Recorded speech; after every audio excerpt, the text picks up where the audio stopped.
আমি আজকে জয়পুর বাজারে পুরাই অবাক, কারণ জেসিবি দিয়ে সব গাছ উচালি কাটা লাইতাছে। তো কি রে কাটতাছে হেডে আজকে দেখা মুতুঙ্গ এই ভিডিওর মধ্যে। তো দেখবা নিকে ফুল ভিডিওটা দেখ। তো তোমরা দেখতেছো আমার মুখটা একবার ফুকাই গেছে গা, কারণ ওখানকার বেলা 11টা, তাও অন্তরে কিছু খাই নাই, ঘুমে থেকে উঠাইয়া সারেগুলো আমার নিয়ে গেতেছে জয়পুর। তো জয়পুর কে রে নিয়ে গেতেছে আমি জানি না, ও কইতেছে একটা কামে গেতেছি, পাশে ব্যাগ একটা বাজাইয়া পরে কইতেছে আমার খিদা নাকছে, কিছু খাই নই, পেটের ভিতর জানি কিবা করতেছে। তো কইতেছে আমার কাছে টেহা নাই। আমি গেলাম নু আমি দেখিলাম আবার কথা হই না, মানুষের সহ্য হইলো না, তাই রাস্তাটা দিল বন্ধ করে। বুঝলাম না রাস্তার মধ্যে এটা কি ফালাই দিল, হন ইমবেরাও জাহারতাছি না উমবেরাও জাহারতাছি না, রাস্তাতে দিকে জানি ওটা কি জানি আইতাছে, বুঝলাম না কিছু। এটা কি জীবনের দিহি নাই, জীবনে ফার্স্ট দেখলাম। তোমরা যদি কেউ আগে পরে দেখে থাকো কমেন্ট বক্সে জানাই যায় ওই বস্তুটা কি গেল। তারপরে আইতে আইতে পাই গেলাম আমরা জয়পুর বাজার। তো জয়পুর বাজারের রাস্তাটা ঠিক করতেছে, তারপরে সাইড দিয়ে যেগুলো গাছ গুছালি আসাল সব মানে বেশি বিদ্যা গাইটা লাইতেছে। তারপরে রাস্তাটা ঠিক করতেছে ভালো কথা, কিন্তু গাছ গুছালি কাটাটা এটা ভালো লাগলো না। তারপরে যাই হোক, এখন বাধ্যতামূলক ভাবে কাঠই নাকবো, কারণ রাস্তা বাড়ান নাকবো, জনসংখ্যা বেশি, গাড়ি মোটর বেশি, তো সেই জন্য রাস্তা বাড়াবা নিয়ে গাছ গুছালি কাটতেছে। তারপর আইতে আইতে পাই গেলাম একটা হোটেল, আর এই হোটেলে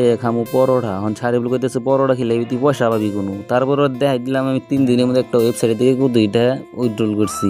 শাড়িগুলো আমার উইথড্রল গ্রুপ দিয়ে কইতে আরো কিছু খাই। আমি বললাম না রে ভাই, সব ভাঙ্গা গেছে গা, তোর আমি পরে খেলাম, কারণ আজকে একটা নতুন